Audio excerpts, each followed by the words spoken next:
Casarema.fr Casarema.fr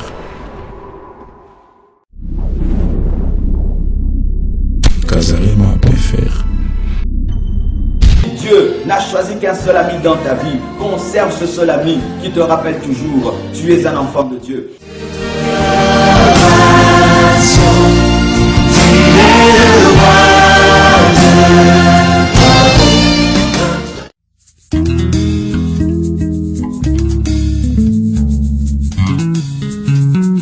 Pour voir plus de vidéos chrétiennes en exclusivité, tapez www.casarema.fr.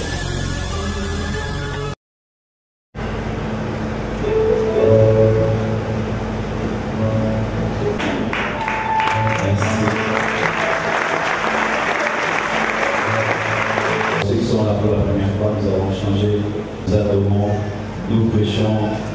Et quand nous finissons de prêcher, sans qu'on vous dise de venir bénir la parole, vous vous levez seulement, vous bénissez la parole. Et si vous êtes venu en retard, vous mettez votre dîme dans le panier des offrandes du prophète. Amen. Précision, samedi, il n'y aura pas d'NC, mais il y aura le mariage de bébé. Amen.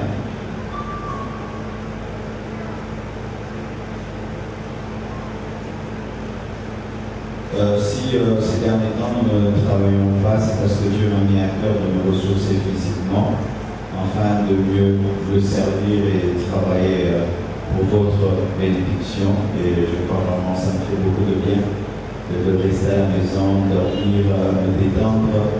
Et je crois que ça fait grandir l'onction.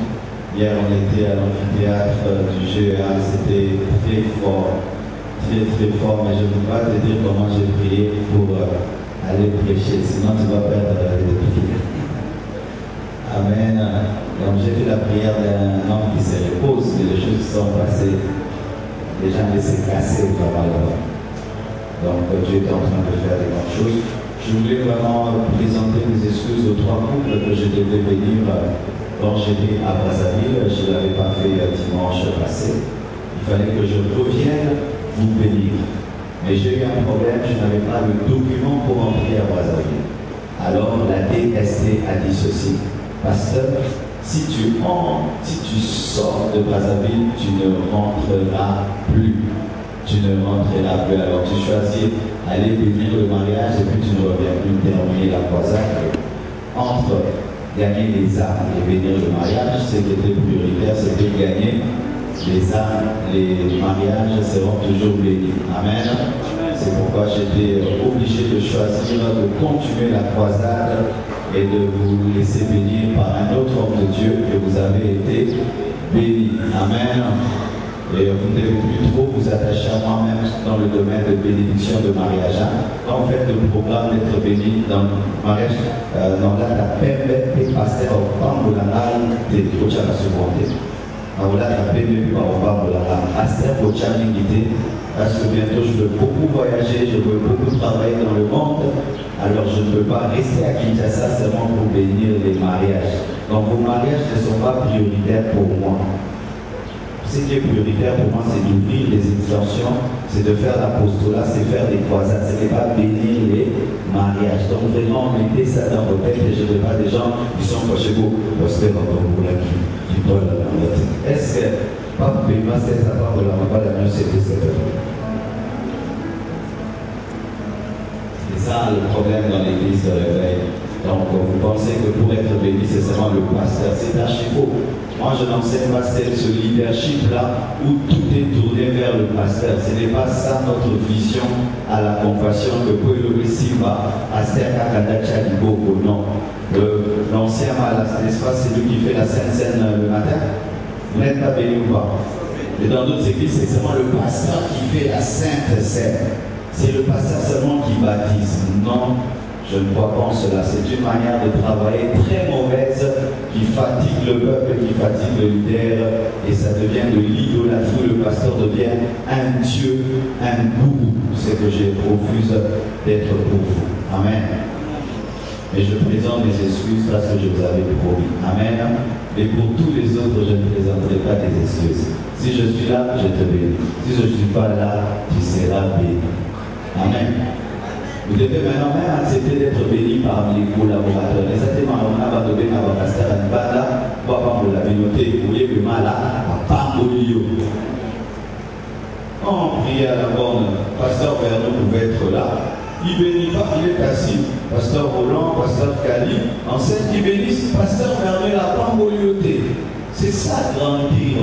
L'église, quand l'église grandit, on croit aux collaborateurs du pasteur. Je ne veux pas des fidèles de l'église. Pasteur, ce qui est un dimanche, un dimanche, d'ailleurs. Pourquoi ça fait dans vos CP là? Amen. Amen.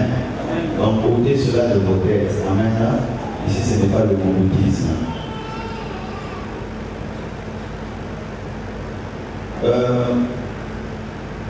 J'aimerais vraiment vous partager. On devait acheter une parcelle ici. On vous avait proposé une parcelle.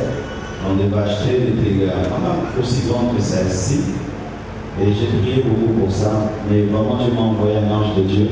Il m'a dit, tu es en train de te limiter. L'église que vous aurez sera très très grande.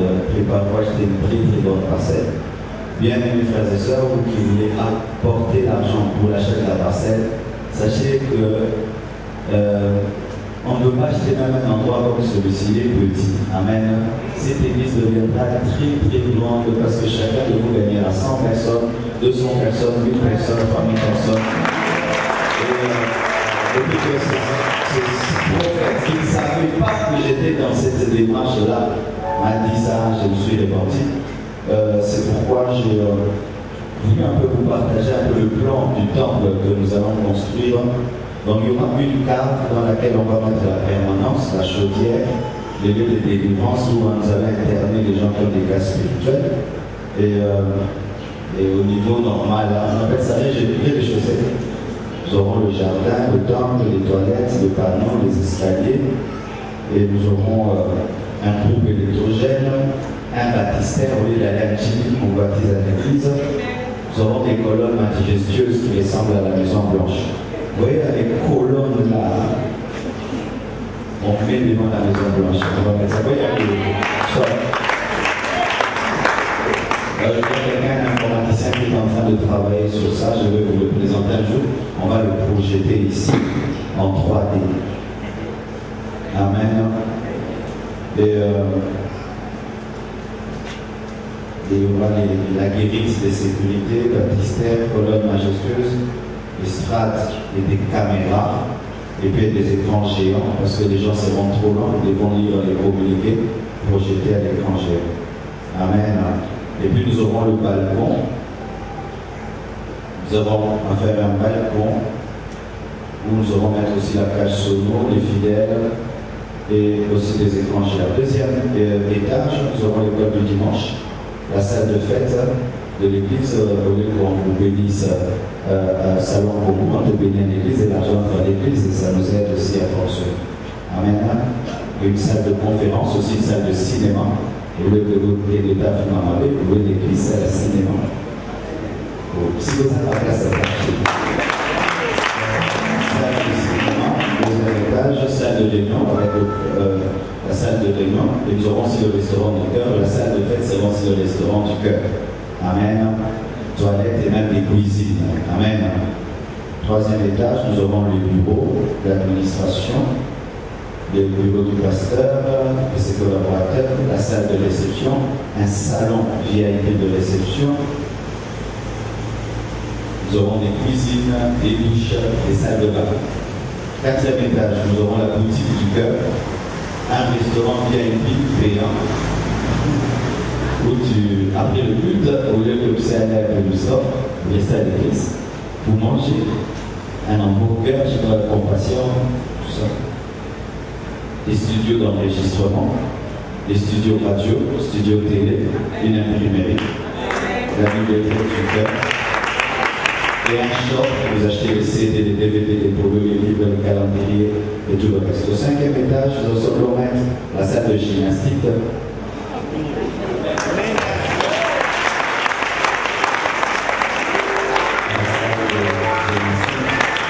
Parce que quand il y a la pêche miraculeuse, si Pierre n'est pas musclé, il ne s'est pas tiré.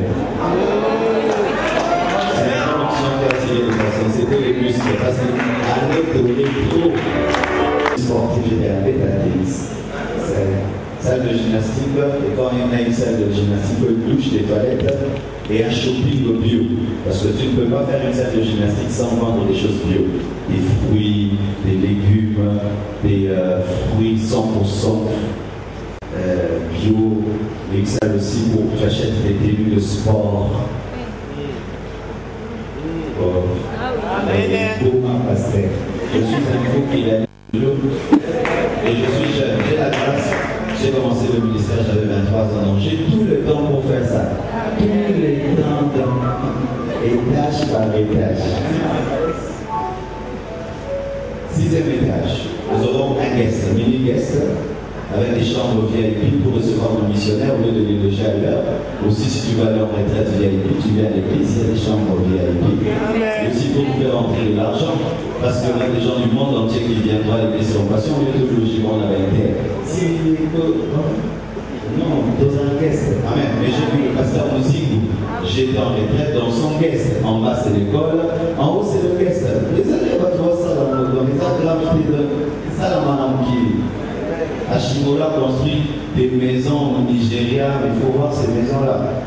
Donc, 6e étage, on fait un guest. Une grande salle à manger. Pourquoi? Pour que les gens qui sont dans les guests puissent manger ensemble et que ça fasse communion fraternelle. Des cuisines, un restaurant pour le guest, une réception, une buanderie. Et aussi des chambres de retraite simples, moins chères, si quelqu'un veut se retirer, s'il n'a pas l'argent d'être dans des chambres VIP, des chambres simples où quelqu'un va se retirer au 6e étage dans la présence de Dieu. Et au 7e étage, nous allons faire l'école biblique charismatique. Et nous aurons un ascenseur de 6 étages,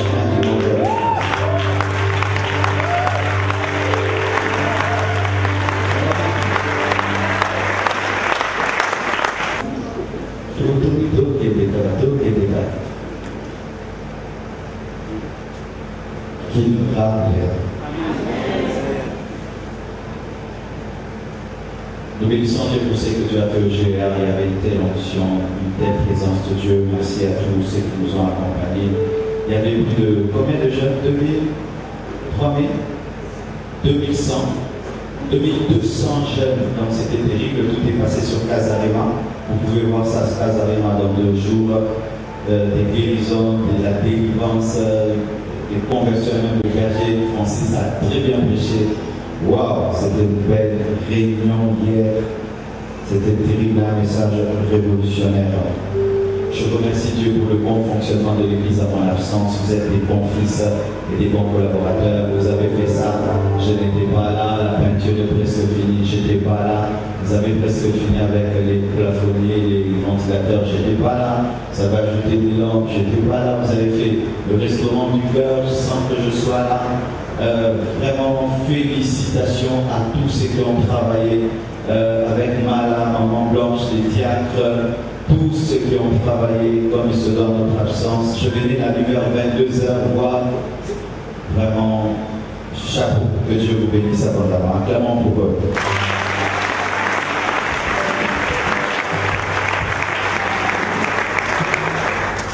Nous avons le rapport du restaurant du cœur, 220 personnes, 50 personnes dimanche qui ont mangé, mercredi 108 personnes, vendredi c'était combien qui ont mangé? Combien? 600. 600. 96. Acclamons le Seigneur.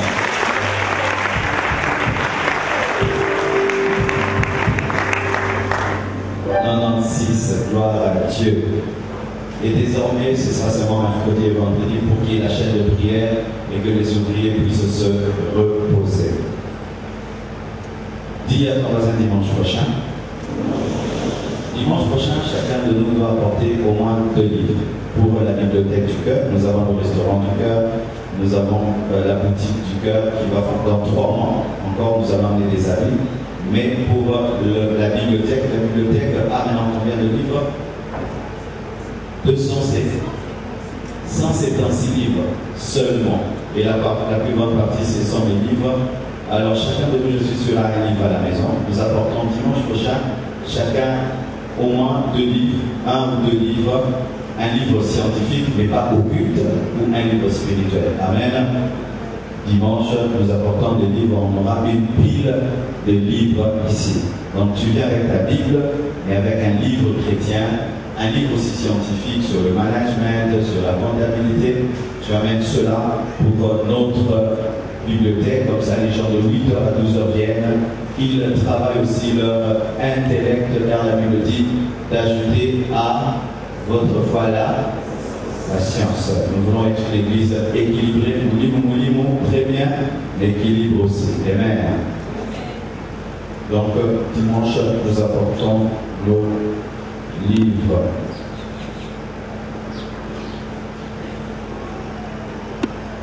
Nous prions à tous ceux qui ont fait le vœu de les réaliser.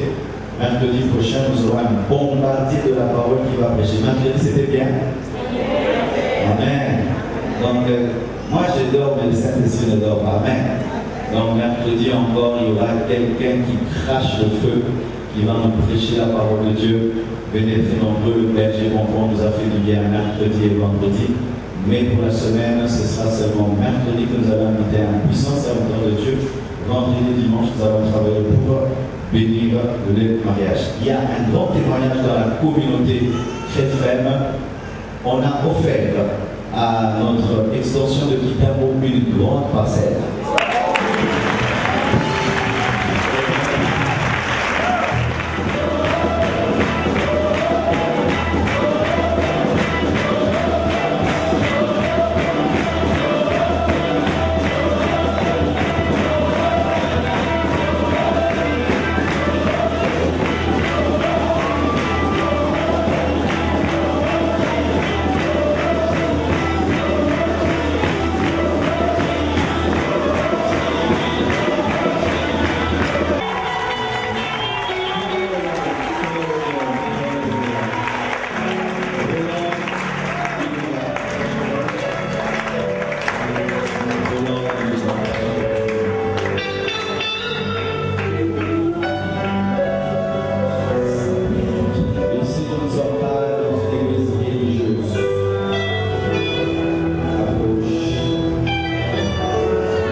Le peuple, voyant que Moïse tardait à descendre la montagne, s'assembla autour d'Aaron et lui dit: alors fais-nous un Dieu qui marche devant nous, car selon cet homme qui nous a fait sortir du pays d'Égypte, nous savons ce qu'il est devenu.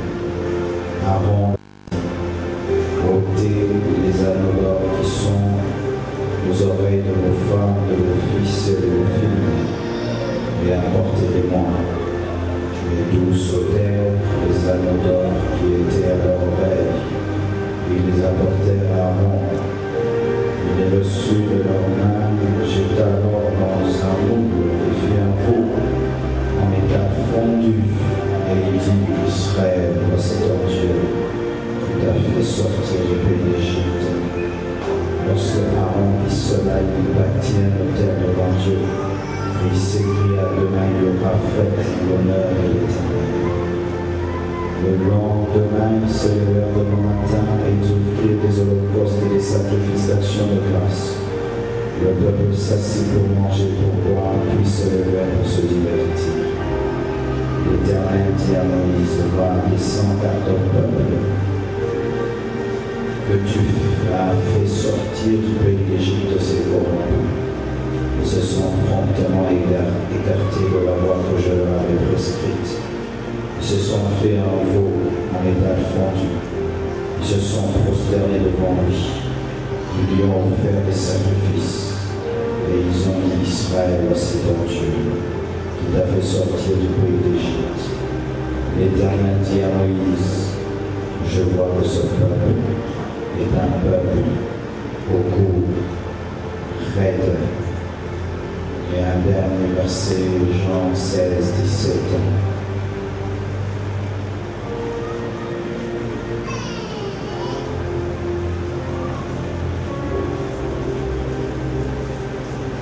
Jean 16, 7. Cependant, je vous dis la vérité, il vous est avantageux que je m'en aille, car si je ne m'en vais pas, le consolateur ne viendra pas vers vous, et si je m'en vais, je vous l'enverrai. Avant de commencer mon message, j'aimerais vous dire, le dimanche prochain, c'est le dimanche de Pâques, nous aurons la Sainte Sève, et nous allons parler de l'amour de Dieu. Mais aujourd'hui, j'ai un message prophétique pour l'Église Compassion. Le thème de son message prophétique, c'est « Quand le leader n'est pas là ». Tu peux dire cela à ton voisin, quand le leader n'est pas là. Leader. Qu'est-ce que la définition du mot leader? Leader, c'est un mot anglophone qui veut dire le chef, le dirigeant, la tête, le visionnaire, le titulaire, le responsable numéro 1, le père spirituel, mais surtout celui qui a l'influence. Quand celui qui a l'influence n'est pas là, quand celui qui n'a pas l'influence prépondérante, et le message de ce matin, une parole prophétique à la communauté très ferme, à l'église locale Compassion Unité. Jésus-Christ est le leader par excellence. Il est le leader des leaders. Il est la tête de l'église et nous sommes le corps. Il est le grand pasteur des brebis. N'oubliez jamais lorsque vous venez à l'église, ce n'est pas parce que vous ne voyez pas Jésus qui n'est pas le chef de cette église. Car des fois, à force de voir le pasteur, à force de voir l'homme de Dieu enseigner, prêcher, Dieu utiliser, on commence à oublier le véritable pasteur, Jésus-Christ, qu'on ne voit pas. Ici, il y a un roi, le roi des rois, le roi invisible. Il fallait peut-être même qu'on mette une chaise là-bas, sur laquelle personne ne s'assied, afin de te rappeler chaque fois que tu viens à la Compassion qu'il y a un roi invisible qui règne en ce lieu. Toutes ces choses que vous voyez, que vous ressentez en ce lieu, ne sont pas produites par ma petite personne, ils sont produites par ma connexion connexion avec le roi et le véritable pasteur de cette église. Le pasteur de cette église, c'est Jésus. Je dis le pasteur de cette église, c'est Jésus. Si le pasteur de l'église La Borne était Jacques Verneau, l'église La Borne allait mourir. Mais comme le pasteur de l'église La Borne était Jésus-Christ, cette église continue à vivre jusqu'à aujourd'hui. Alors qu'il voyait l'homme blanc prêcher, il pensait que La Borne était une grande église parce que c'était le blanc qui prêchait. Mais le blanc ne prêche plus. Ce sont des Congolais qui prêchent et ça continue à grandir car le pasteur Jésus était prêché et présenté. Et j'ai été au pied de cet homme Jacques Verneau. Jamais il nous a dit qu'il était éternel. Jamais il nous a enseigné que sans lui nous ne pouvons rien. Il nous a toujours parlé de Jésus, de Jésus, de Jésus. Et aujourd'hui, je suis en train de vivre les résultats de ces enseignements. Car on reconnaît la valeur d'un enseignant lorsqu'il n'est plus. Dieu, partout dans le monde, établit des hommes, il établit des femmes à qui il confie l'autorité de la tête. Il délègue cette autorité dans les familles, il délègue cette autorité dans les sociétés, il délègue cette autorité dans l'église. C'est pourquoi dans l'église il y a des apôtres, il y a des docteurs, il y a des prophètes. Ce ne sont pas des autorités parfaites, ce sont des autorités déléguées. L'autorité parfaite, c'est Jésus-Christ, le pasteur, l'apôtre, l'ancien, le prophète, l'évangéliste, c'est l'autorité déléguée. Comme Dieu est un bon leader, il n'y a point de leadership sans délégation de pouvoir. Il refuse de prêcher, mais il accepte de prêcher au travers de moi. Il délègue son autorité en établissant des rois, des présidents, des gouverneurs, des pasteurs, des pères de famille, des mères de famille. Et nous devons respecter autant Dieu que autant ses délégués. Car si tu ne respectes pas l'ambassadeur, tu manques du respect au gouvernement qu'il a envoyé. Toute autorité vient de Dieu, c'est-à-dire que Dieu est l'autorité absolue et les leaders sont des autorités déléguées. Celui qui se soumet aux autorités déléguées se soumet à l'autorité absolue. Il y a des gens qui tombent dans le piège de croire que leur relation avec Dieu suffit alors qu'ils manquent de se soumettre aux autorités déléguées. Absolument faux. Si tu bombarde l'ambassade des États-Unis, directement les États-Unis vont t'attaquer parce que attaquer l'ambassade, c'est attaquer Barack Obama. Et manquer du respect à une autorité déléguée, c'est manquer du respect à l'autorité qu'il a établie. Si avec ta voiture, tu t'empruntes un roulage, tu vas voir un colonel, un général se présenter et te mettre en prison parce que tu as touché à un roulage, tu te trouves devant un général parce qu'il ne s'est pas établi seul, il a été établi par une autorité invisible que tu ne vois pas mais qui est réelle. Écoutez aussi ceci en matière de leadership.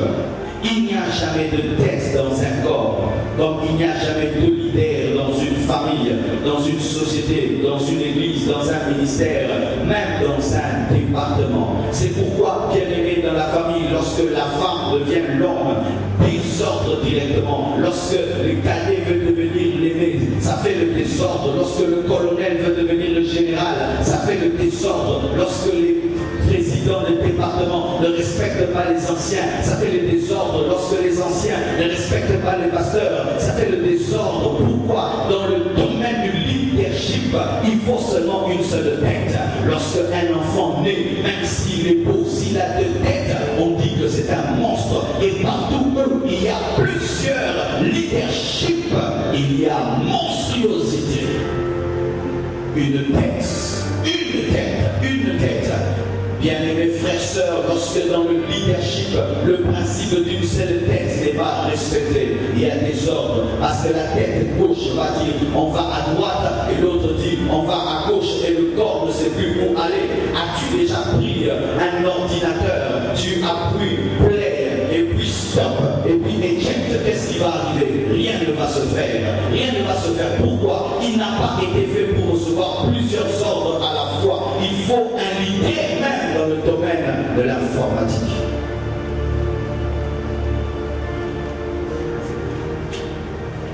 Alléluia. Le leadership, on ne l'obtient pas parce qu'on est allé dans une école de leadership.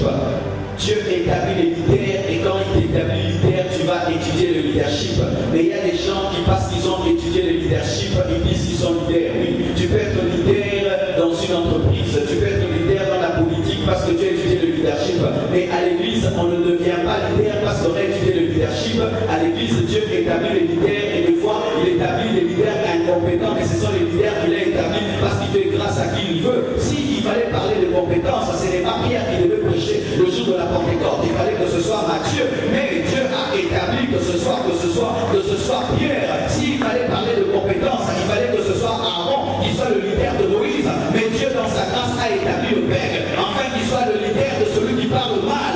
Dans le monde, on est leader par ses capacités et ses compétences, mais dans l'église, on est leader par la grâce de Dieu. Par la grâce de Dieu, par la grâce de Dieu, par la grâce de Dieu. Et ensuite, on complète maintenant la grâce par la formation. Mais les apôtres n'ont rien fait pour être choisis. Dieu les a choisis par grâce. Point, un trait. Tu n'as pas demandé à Pierre d'être un homme intelligent pour être leader de l'église primitive. Dieu l'a établi, un point, un trait. Dites Amen. Écoutez ceci, frères et sœurs. Le leadership a des niveaux et des parcelles d'autorité. Et chacun de nous doit savoir cela. Ici à l'église, voilà que je parle avec autorité. Mais il suffit seulement que je me retrouve sur le boulevard. Bien aimé, quand je vois seulement la tenue jaune-bleue, je mets ma ceinture. Pourquoi? Il y a une autorité qui est capable de me bousiller la journée. Alléluia.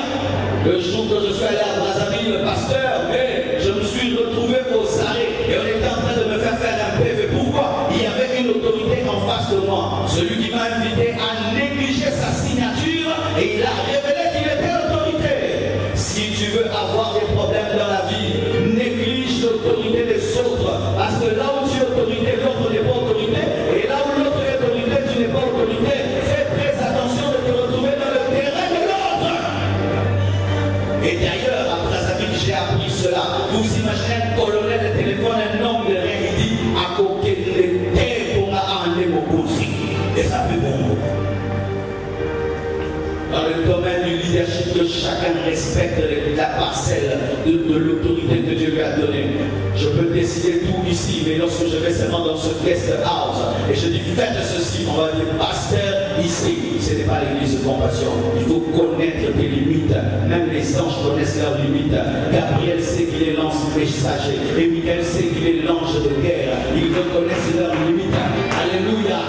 Lorsque tu entres dans le carré de l'autre, ça crée un conflit. Malgré que Michael a ouvert le chemin pour que Gabriel donne le message, il n'a pas dit incompétent, donne-moi, je vais donner le message à ta place. Non, Michael, tu sais faire la guerre et tu ne sais pas donner le message. Dis Amen. Dis Amen. Et quand le leader n'est pas là, quand le leader n'est pas là, c'est une période très importante et très nécessaire.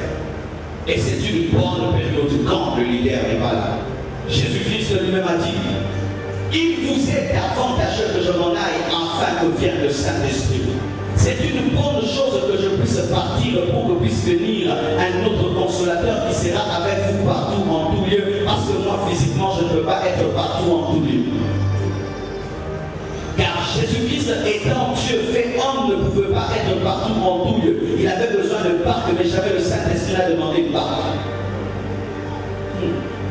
Le Saint-Esprit n'a jamais demandé de barque parce que c'était une dimension de Dieu qui n'avait pas besoin de déplacement. Mais Christ devait marcher. Mais voyez qui était Jésus. Jamais homme ne parlait comme lui. C'était un homme saint, un homme qui ressuscite les morts, un homme qui enseigne profondément, un homme que tout le monde aime, même les enfants pouvaient le suivre dans le désert. C'était un homme exceptionnel, mais il dit, il vous est avantageux que je m'en aille. Le problème des églises, c'est que les églises s'attachent. Lorsqu'il y a un bon leader, on s'attache. Mais le bon et le bon des bons leaders, c'est Jésus-Christ. Mais il dit, il vous est avantageux que moi, Jésus, je m'en aille pour que vienne une dimension supérieure, le Saint-Esprit. Alléluia. il vous est avantageux que je m'en aille. Pourquoi? Parce que l'absence de leader est une école de formation pour les collaborateurs, car elle révèle leur vraie dimension spirituelle et leur permet de comprendre et de sentir le poids que ressentait le leader. C'est un défi à relever. Je répète, l'absence du leader est une école de formation pour les collaborateurs, car elle révèle leur vraie dimension spirituelle et leur permet de comprendre et de sentir le poids que ressentait le leader.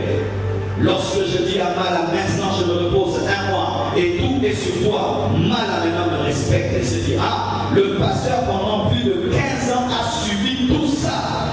Respect. Jamais les gens ne te respecteront si tu ne les fais partager le poids que tu portes. Tu sais, un enfant à qui tu n'as jamais donné des grandes responsabilités croira que manger c'est rien, boire c'est rien, c'est rien. Mais donne-lui une affaire, tu lui gères ça et il va savoir que l'argent, il faut travailler dur. Cela permet de connaître la vraie dimension des collaborateurs, de connaître la vraie dimension de ceux qui sont autour de toi. Car lorsque tu fais tout, tu ne peux pas connaître les autres. Il faut des fois s'arrêter de porter le poids pour savoir si les autres portaient le poids avec toi.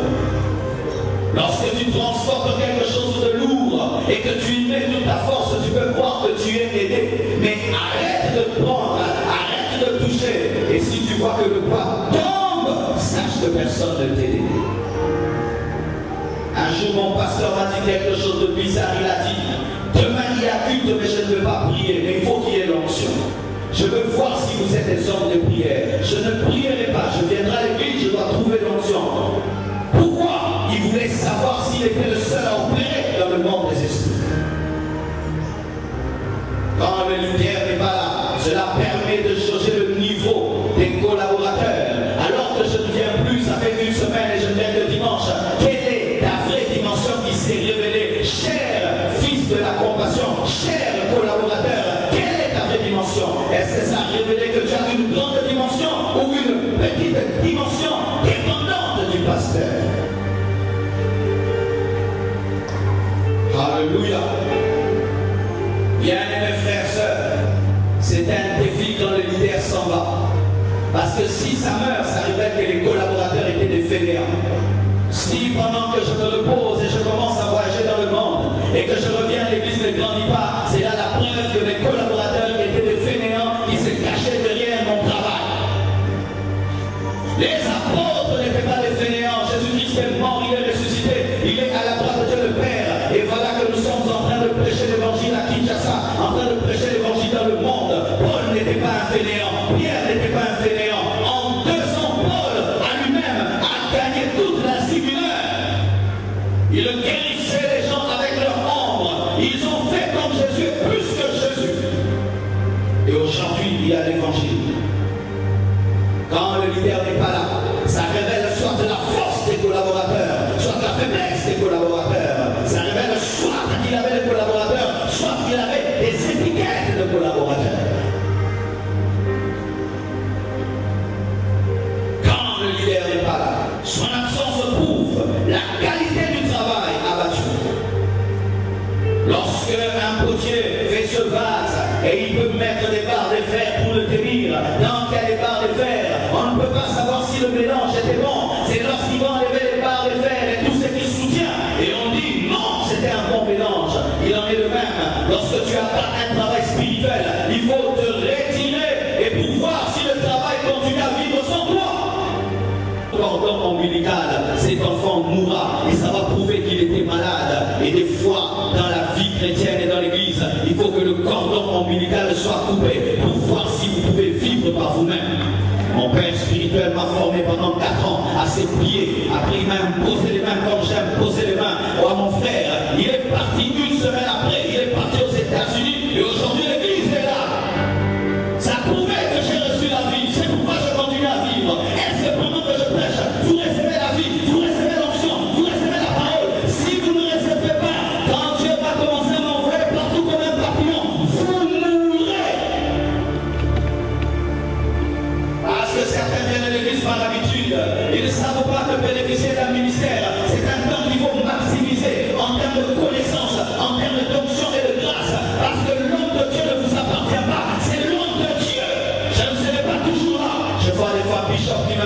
pasteur, viens nous prêcher à la cité Maman Mourou. Je dis, je n'ai pas le temps. Prêche toi-même. Pasteur, viens faire. Je n'ai pas le temps. Prêche, prêche, viens à l'église, prêche.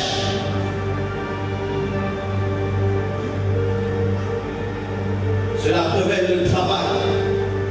Si un pasteur toute sa vie, il a toujours été à l'église, il ne s'est jamais déplacé. Même si c'est une grande église, il ne sait pas si elle est grande ou petite. Il doit bouger pendant un temps et revenir pour voir si ça a été une grande ou une petite église. Et Jésus-Christ a fait un grand travail. Voilà qu'il y a des milliards et des milliards de chrétiens dans le monde entier. Acclamons le Père Jésus. Je dis acclamons le Père Jésus. Acclamons le Père Jésus. Acclamons le Père Jésus. Acclamons le Père Jésus.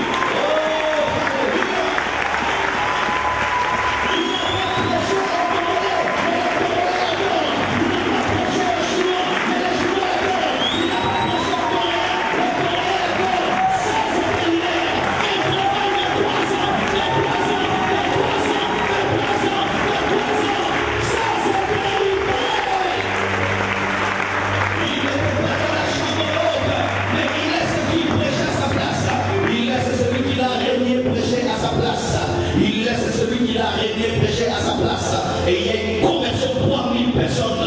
Il n'a pas dit non, il faudrait que je reste comme là. Il y a l'onction de la Pentecôte. Père, permets-tu que je puisse tarder un peu parce que je dois saisir cette opportunité de prêcher à 3000 personnes.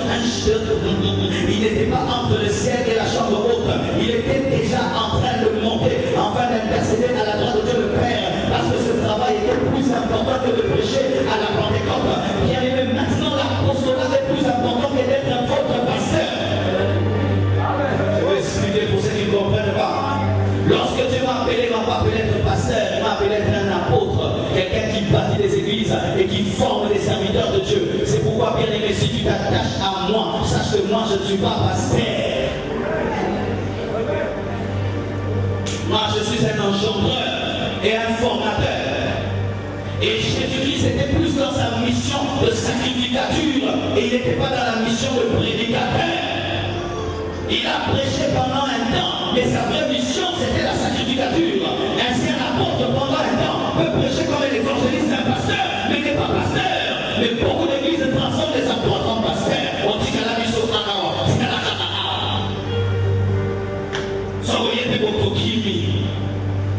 je vous assure, même si la chambre haute était vide, Jésus-Christ allait continuer sa mission. Amen. Alléluia. Bien-aimés frères et sœurs, on reconnaît un travail abattu lorsqu'on n'est pas là. Et je bénis Dieu, j'ai fait une semaine, je ne venais pas. Voilà, vous êtes là.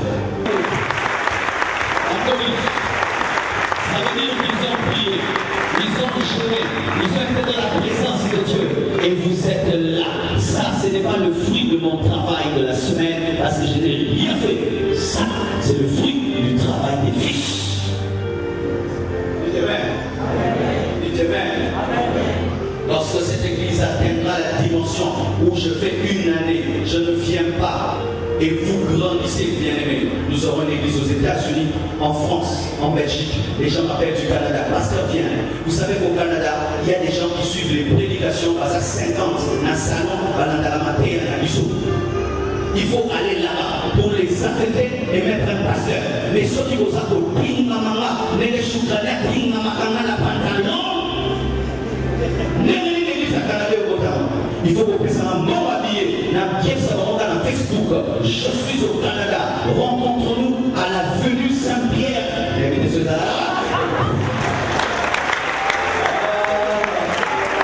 a un frère qui m'a posé la question. Souvent sur Facebook, on pose des questions. Parce que tu viens souvent à Paris. Et je réponds, non, je ne suis jamais venu à Paris. Et je me parle comme si je suis déjà à Paris. Pour donner à l'Afrique ici. Ce n'était pas le temps de Dieu pour moi d'y aller. Et je n'ai même pas envie d'y aller. Je vais aller seulement planter des églises. Mais je ne peux aller à planter des églises que si vous devenez fort. C'est-à-dire que je fais 2 mois, 3 mois. Je laisse une église aux États-Unis, je reviens ici pour 3 000 membres. Je travaille 1 mois. Je repars encore en Corée. Je laisse l'église là-bas, je reviens ici pour 4 000. Et tu sais quel sera ton avantage? Le jour que tu vas aux États-Unis, il y aura une délégation de l'église de la convention. Tu ne vas pas payer le logement ni la nourriture, tu seras chez tes frères et sœurs. C'est ce que Jésus-Christ a dit. Si vous abandonnez tout pour moi, je ne vous donnerai pas. Et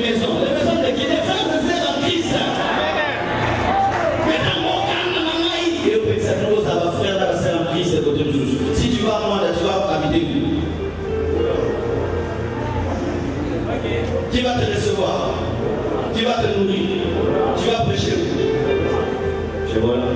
Mais pour que Roland soit là, on a quitté son intérieur à tête à un séminaire d'une semaine, je l'ai seulement salué. L'onction m'a quitté d'entrer chez lui.